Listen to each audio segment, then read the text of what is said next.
Welcome to session 9 of our series in 2 Corinthians. We're so glad you decided to join us.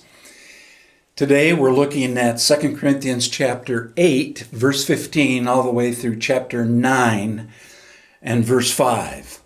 We are studying 2 Corinthians under the theme of the thrill of genuine Christianity. And we've been looking at some of the marks of a genuine Christian. And in our current section 2 of the book, it's all about New Covenant giving.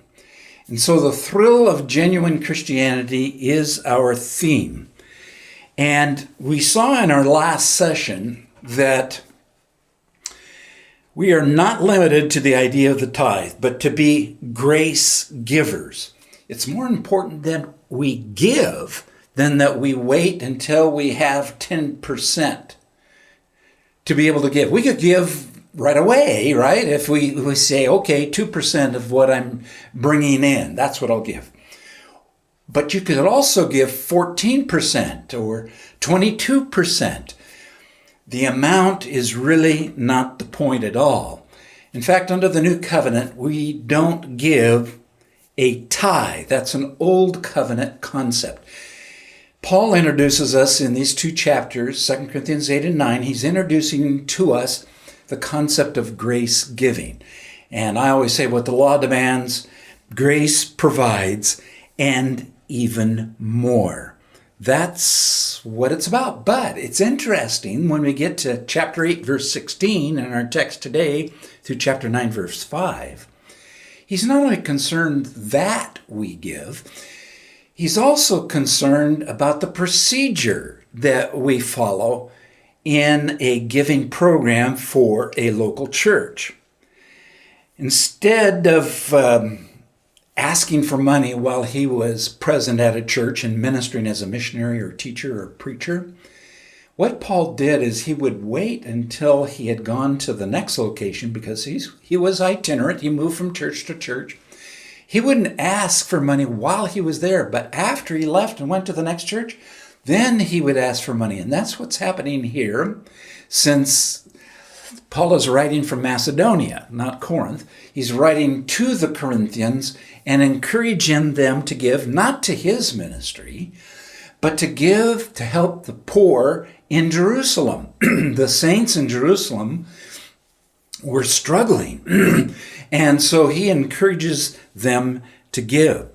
To keep the trust, though, of the saints there in Corinth, Paul assures them in our text today that their money will be handled wisely and that you can trust them.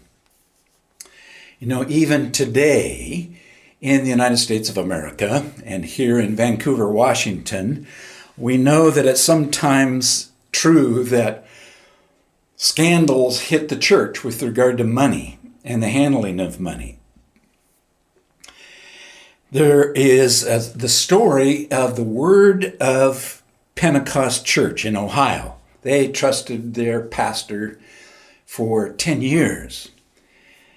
Pastor David, on Wednesday, December 1st of 2010, he was found guilty of embezzling over $1 million from that church to spend on luxuries for himself. Well, that's not true here at our church at all. So thankful that the carefulness of handling the money is a major concern for the leadership here at our church. I think our church's faithfulness in this area is a credit to the name of Jesus Christ. It also means that the rest of us can be assured that competent, trustworthy people handle the money here at the church. And the staff do not know how much people give. That frees our staff to focus on the preaching and the teaching and casting vision and leading. Now, as we saw in our last time, in 2 Corinthians chapter 8, verses 1 through 15, The Apostle Paul talks about grace giving. That's the title I gave to it. Grace giving. He approached giving money on the basis of God's grace. And he urges the Corinthians to give to the needy saints in Jerusalem, where their money would be handled wisely. I think of another story. Barbara was employed as a financial secretary by an 1,800-member Baptist church in Tennessee for several years. From 2007 to 2010, Barbara and her husband embezzled over $1.5 million from that church. And eventually a grand jury indicted her on 5 counts. These sad stories sometimes cause us today to be hesitant to give. Sometimes we're unsure if the money will be managed well. And it's harder to give when we don't know the nature of the process for handling the money, or we don't know far enough in advance to be prepared to give. And so our text today, 2 Corinthians 8:16 to 9:5, teaches us that a biblical giving program, a biblical process for handling money, inspires trust. And we'll see in our text that there are 2 basic ways that it inspired trust, this program that we find here in 2 Corinthians. Look at it. The first way is that a biblical giving program chooses trusted people to handle the money, verses 16 through 24. Paul mentions, first of all, in verses 16 and 17, Titus. Notice what the text says. Look at it with me. But thanks be to God who puts the same earnestness on your behalf in the heart of Titus. For he not only accepted our appeal, but being himself very earnest, he has gone to you of his own accord. Titus was commended to the giving Christians in Corinth. The saints in Corinth needed to know that part of this process involved Titus, who was trustworthy. And then he talks about a second part of the management team. And it's a traveling treasurer that's mentioned in verses 18 and 19. Paul says, we have sent along with Titus the brother whose fame in the things of the gospel has spread through all the churches. And not only this, but he also has been appointed by the churches to travel with us in this gracious work. So this treasurer who was chosen had a positive reputation in several churches. And as a result, he was appointed by several different churches. Now this is important since the money represented the giving of more than one church in this case. Perhaps Berea had contributed. Thessalonica, the church at Philippi, certainly had contributed to this fund. And so it's important to have a trustworthy team handling that money. And then in the last part of verse 19, and if you look all the way through 21, there are several reasons given by Paul for appointing qualified people that we can trust. And the first reason is that it promotes the glory of Jesus. It promotes others to give praise and glory to Jesus Christ. He says, which, that's the gracious work, which is being ministered by us for the glory of the Lord himself. So it's very important that you appoint or put in charge of the money those people who are qualified. It promotes the glory of Jesus, but secondly, it proves our readiness to receive funds. What Paul was saying is, we're ready to receive your funds. We have the people in place to handle your money, and we are ready. And then there's a third reason for appointing qualified people, and that is it avoids suspicion in verse 20. Look at it, taking precaution so that no one will discredit us in our administration, our management, our handling of all of that money, this generous gift. The purpose of a careful procedure is to avoid being discredited. It's amazing that churches don't take more care to communicate how the money will be handled. In this case, it was handled very, very well, and Paul made that point to the Corinthians so that they could be encouraged to go ahead and give generously. And then look at verse 21, gives the last reason why you should appoint people who can be trusted. That's because it recognized the importance of appearing to be above board. Notice we have regard for what is honorable, not only in the sight of the Lord, but also in the sight of men. That's an amazing statement. It should be enough to be honorable in the sight of the Lord because his is the only opinion that matters. No, not really. In this situation, you appoint qualified people because you want to appear to be above board with others who are looking on from the outside. We have to think about appearances and make sure that God's work is not discredited because of the poor way that money is handled.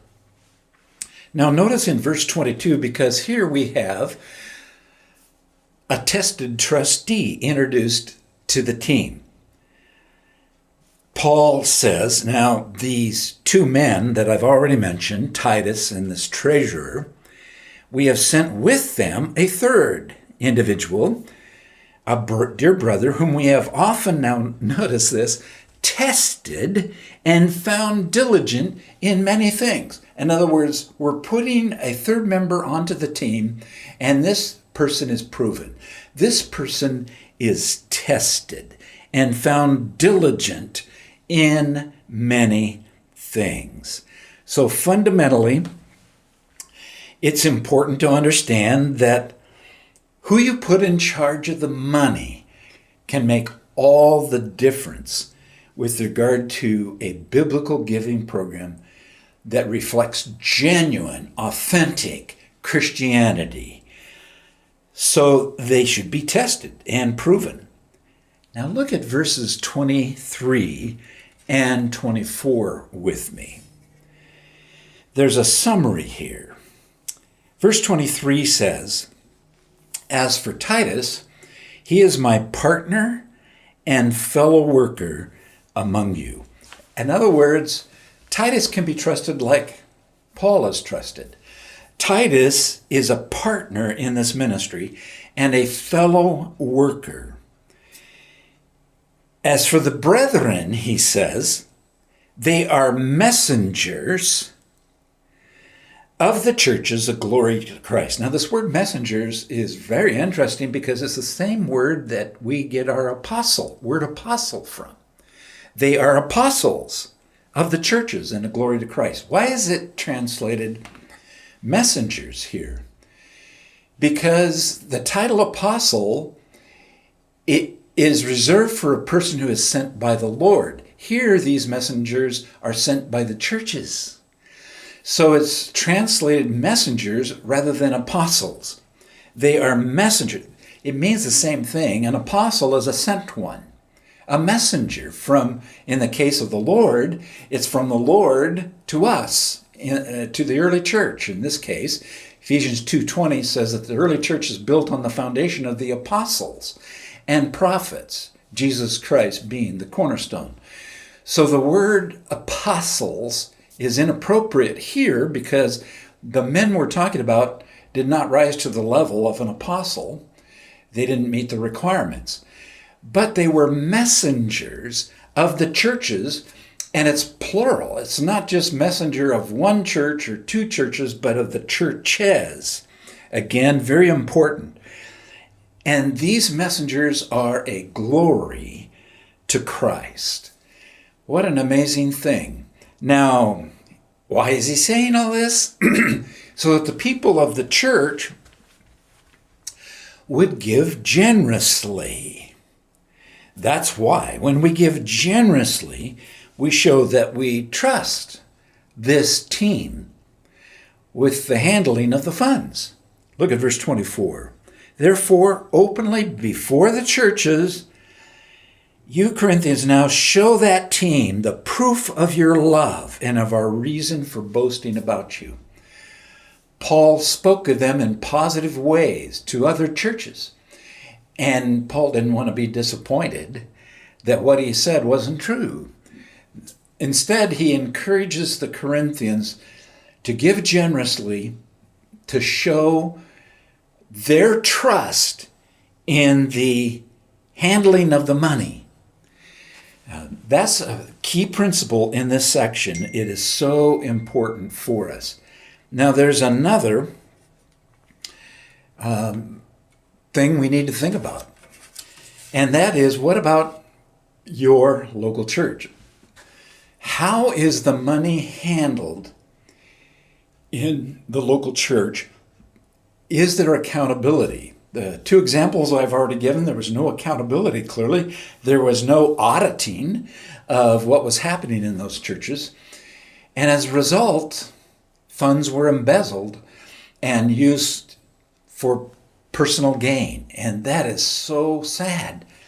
Well, I want to assure you here at Laurelwood Baptist, we have trusted people who follow a process that safeguards your giving.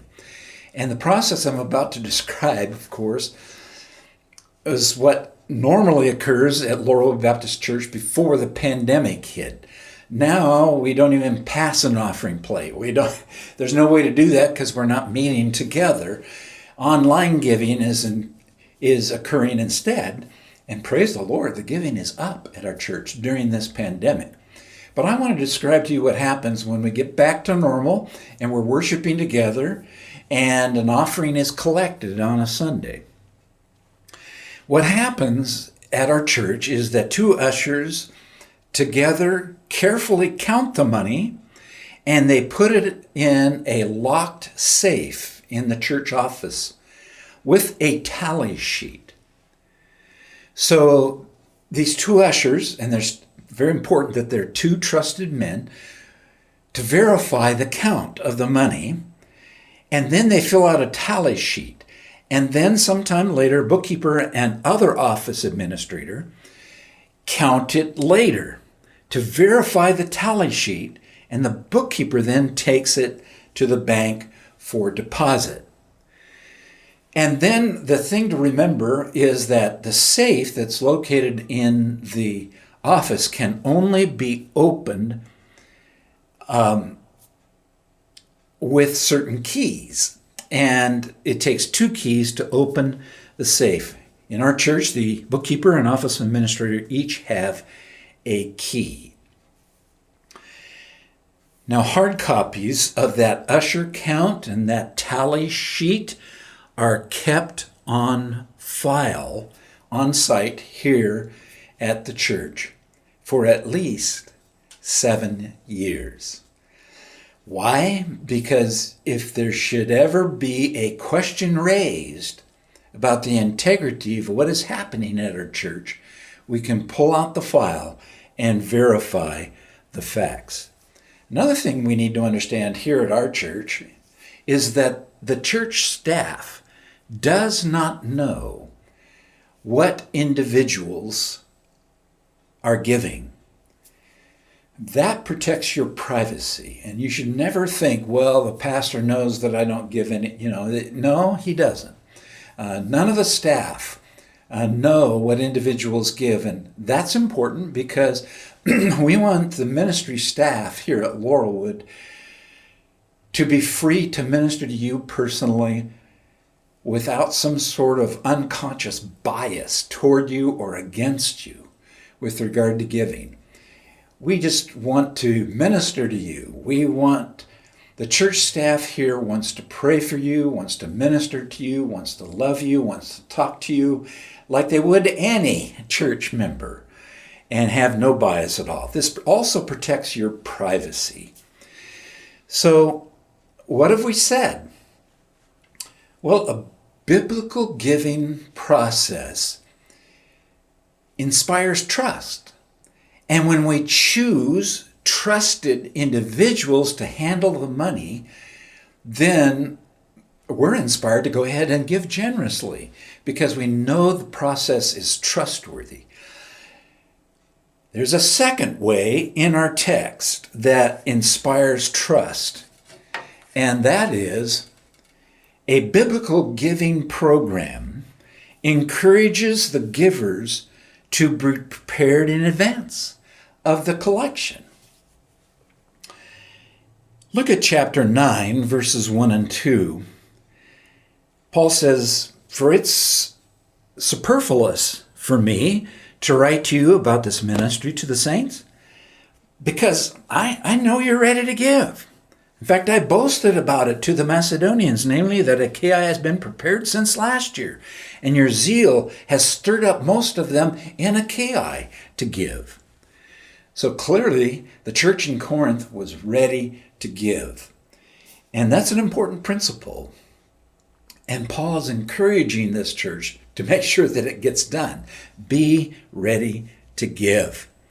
And then he says in verses 3 through 5, make arrangements to follow through with your intentions to give.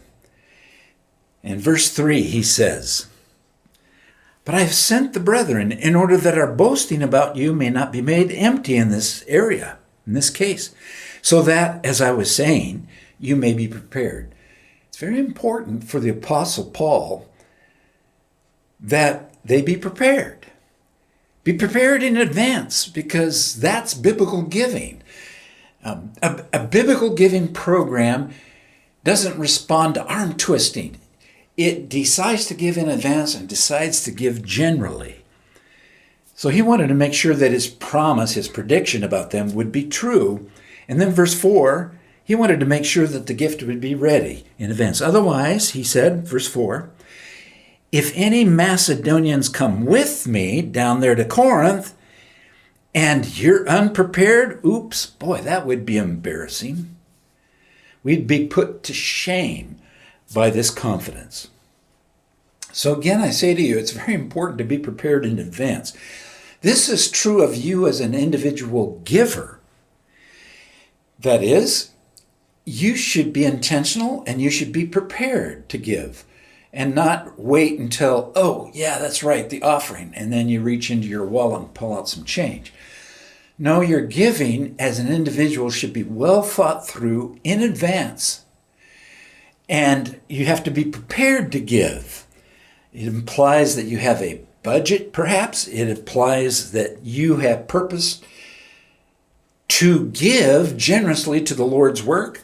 In my case, it's the church first, and then we support some other missionaries as well. So it's planned giving. We decide on our percentages, not just for the church, but also for the missionaries. And we decide all of it in advance.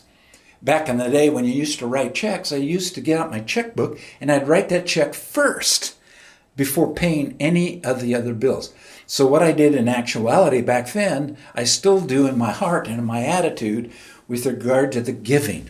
That's the last thing to be cut from the budget. Are you with me? If it's the number one priority, then if you're going to cut something from the budget, do it in some other area that's less important, because the most important part of my budget is giving to the Lord's work. But not only is this to be true for individuals who give, but for the church as the body of Christ, as the local assembly comes together. It's important for the church to be prepared in advance as well. In fact, in 1 Corinthians 16, in the first letter in our canon that we have, 1 Corinthians chapter 16, that was written to the same church, he encourages the church in verses 1 and 2. "On the first day of the week, let each of you set aside and save, so that there not be any offerings taken up while I'm there." He wanted the church as a whole to be prepared to give. So that's why we as a church have a budget as well, and should be setting aside and saving, especially for missionaries, as we do. I think I've already mentioned 18% of our budget comes off the top and goes to missionaries. That is a very wise course of action. And that's what is being encouraged here. So it's important to be prepared. And the last thing that he says in verse 5, look at it. So I thought it necessary to urge the brethren that they would go on ahead to you, and arrange beforehand your previously promised bountiful gift, so that the same would be ready as a bountiful gift and not affected by begging, by covetousness, by greed, by appearing that we've got to squeeze it out of you. No, we want it to be an offering that comes from your heart, that's willing, that's voluntary, that's joyful and cheerful. We want all of that in the giving. So, what are we learning here in this text?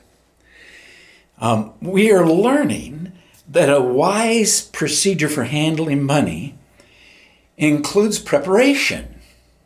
Preparation on our part as an individual giver, but also preparation on the part of the church. It's so important in a biblical giving program that we encourage giving through a prepared, planned advance of thought. Lord, I want to give to you, and I want to give to you as a priority, and I want it to be off the top. Not something that I write all my bills and let's see what I have left. And if I have something left, then I'll give. No. Now let me tell you that it is very important that you decide to give, and that you decide to give as a priority. I have talked with people through the years of my ministry about their finances. I used to get people coming into my office, whether office as a pastor or office as a professor, and they would talk about their finances. And I was happy to share with them this summary of what to do.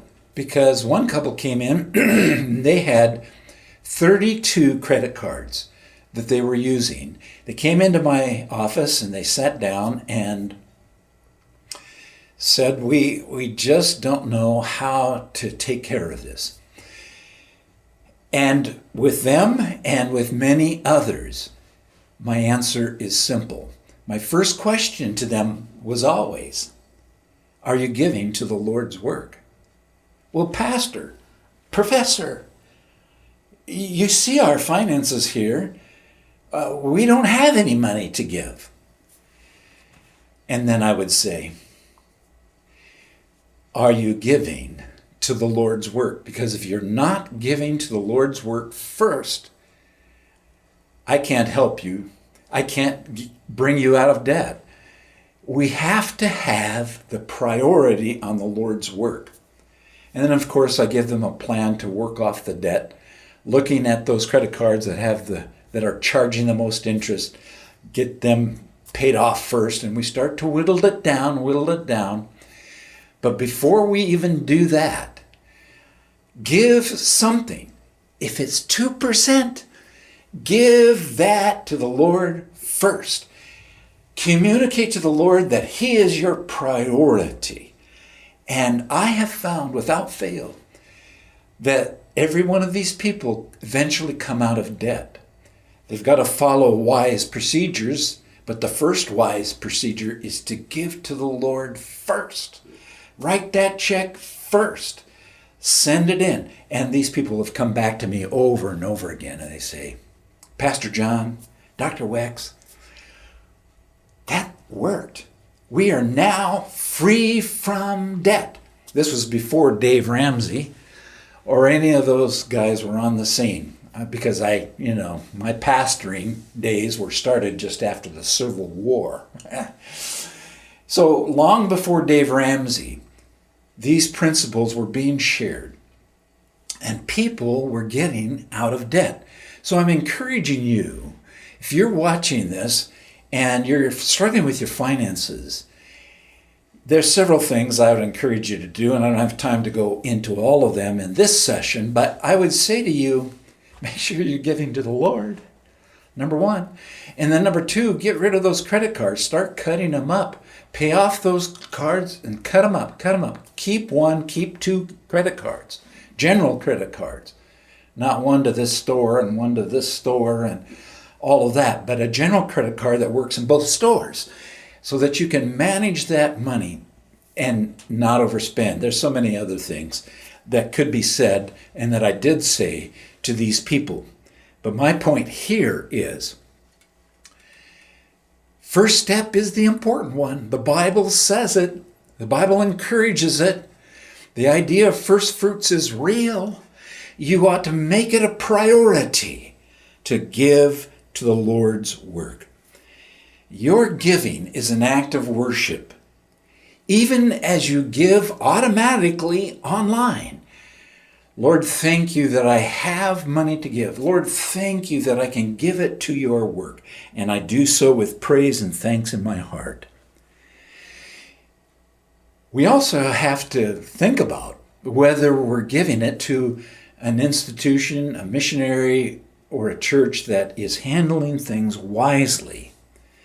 That's why we have at our church trustworthy people handling it well. It's also why our online giving can be trusted. Procedures are automatically in place through online giving to secure the information, your private information, and the privacy of your gift. So again, here's what we're talking about. A biblical giving program inspires trust. And there's something else that I want to call to your attention, not only from this text, but also from New Testament teaching on giving generally. And that is, the entire process of giving works through the leadership of each local church. As far as we know from the biblical records, church members did not send money on their own. They gave it to the leadership to distribute. It's interesting that in the case of Ananias and Sapphira and their giving, in fact, all of the giving in Acts chapter 5, 4 and 5, was giving to needy church members. But one individual did not decide just to give to another individual directly. It's very clear in Acts chapter 5 that the giving that was done through the leadership. They brought it to Peter. And you remember the story of Ananias and Sapphira. They lied to Peter because one of the spouses came in and said, this is the amount, sale of the land, and it wasn't. Peter knew it by the Holy Spirit of God, and it wasn't. And so his wife came in later, same thing. She lied the same way. I wonder if they had given directly, maybe they could avoid dying there in Acts chapter 5. That's not the point. The point is that I'm making here is that it was done through the leadership. And even in the case of this Jerusalem offering that Paul was gathering from the churches in Achaia and from Corinth, that offering was delivered to the leaders of the church in Jerusalem. Very important. They didn't go directly to the needy. Even the trustworthy team did not go directly to the needy. They went to the elders and leaders in the church in Jerusalem to distribute the funds. I suppose the closest example we have in our church, we call it the Benevolent Fund. Leadership in our church has a much better perspective on where the real needs among our members exist. And so, men and women, I've been in ministry now for 40 years, 45 years, and I've noticed in the various churches where I've been interim as well as where I've been pastor, there's this tendency on the part of well-meaning Christians who love the Lord, when they see a need in another member's life, especially a member that they're close to, they tend to want to give apart from the leadership. Okay, let's talk about that. First of all, I made the point that leadership has a better perspective on where the real needs are in our assembly. So before we give directly to a church member, I think we ought to, number one, inform the leadership about the need that we see. We love this person, we see the need, maybe the church leaders are unaware of it, in which case they need to be informed about that perceived need. But then you have to do the second thing, and that is you have to trust those leaders to do something, to do the right thing with that. So defer to the leaders to make a wise judgment. Now, obviously, if you simply want to give a gift directly because you love that other person, that's wonderful. We're not saying don't do that. That's good. If you think a church member has a real need, and you give a gift, you still owe it to the leadership to let them know as well. Now, I'm not saying don't ever give a gift to another person in the church. That's not it. But if you're trying to respond to a need, you have a responsibility to the leadership to let them know. Now, in our case, Carly and I, we give to missionaries that are not included in our home church list of missionaries because of our history of exposure to these missionaries. Some go all the way back to Dallas Seminary days, some go back to my first pastorate.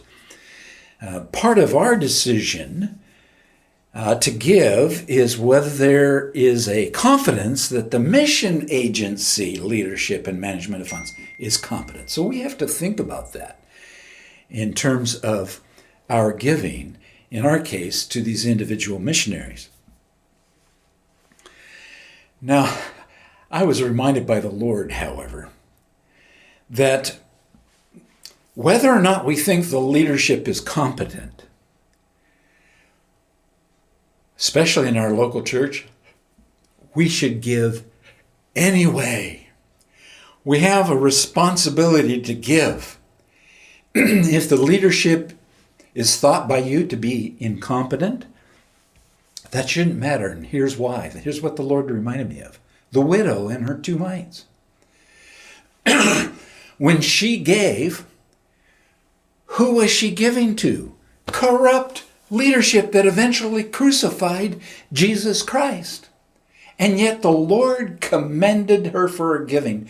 It was so sacrificial, she gave everything that she had. 2 mites. He didn't say, well, she would have been better off to put it in our money box. No. He commended her giving, even though the leadership was not handling it in the best way possible. All right. So what lessons can we learn? We said this, that the entire process works through leaders of each local church. And we said our benevolent fund is really, really important in this process. Okay, what lessons do we learn for our own personal family unit? What can we do to be more intentional in our giving? I have just 3 simple things here as we close our time together. And the first is we need to set a time to thank the Lord for his goodness and that you can give 2% to the Lord back to his work. I think as a family unit, it's good to bring your kids into the picture, no matter what their age. If you haven't been doing that, consider it. Talking about giving. This will set your children up when they launch and leave your home. Set your children up for a successful financial picture if they make the Lord number one and that they see that modeled in you to them. Now, if you have smaller kids, Carly and I chose to put in front of each of our 2 daughters 3 cups. We gave them an allowance that could be divided simply into 3 units. And we taught them to take their allowance and put 1/3 of it in the giving cup. And then to take the second third and put it in the saving cup. And then put 1/3 in the spending cup. And we made this very visual, very simple, very clear that that was the priority. The giving, the saving, the spending. Because when it came time to go to the store or something, we told our daughters, this is the money you have to spend on yourself. And we stayed with that through their early years in our home. And I think it's a good lesson. Now notice, we didn't say, well, this is your tithe. No. It was 1/3 for starters. It was 33% of their income, all right? 33% to savings. And what was the point? The priority was the point, not the percentages or the amounts. They were too little to understand that anyway. But they grew up recognizing where the priorities lie. And they're both doing well financially. For that, we give the Lord praise. And then a third suggestion, a very practical one, is when your income changes, decide how to change the giving. And your income change, it could be a gift, a big gift that's given to the family. Maybe it's a bonus check from work. Maybe it's a big tax refund.